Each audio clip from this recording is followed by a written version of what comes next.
বুকে হাত রেখে মাথা নত, পরনে কালো পোশাক, চারপাশ জুড়ে শুধুই শোকের মাতম। কারবালার শোকাবহ স্মৃতি স্মরণে ইয়া হোসাইন ধ্বনিতে মুখরিত পুরো এলাকা। হিজরি ৬১ সনের এই দিনে কারবালার প্রান্তরে ইমাম হোসাইন রাদিয়াল্লাহু তাআলা আনহুর শাহাদত বরণকে স্মরণে আজ শুক্রবার সকালে হোসেনি দালান ইমামবাড়া থেকে শুরু হয় ঐতিহ্যবাহী তাজিয়া মিছিল।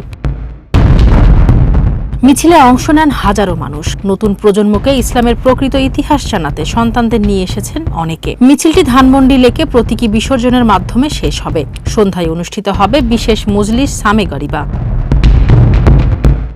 আয়োজকরা জানান, সমাজ থেকে অন্যায় দূর করার প্রার্থনায় আজকের দিনের মূল সুর। কড়া নিরাপত্তার মধ্য দিয়ে রাজধানী জুড়ে আরও ৩০টি ইমামবাড়ায় পালিত হচ্ছে আশুরার কর্মসূচি।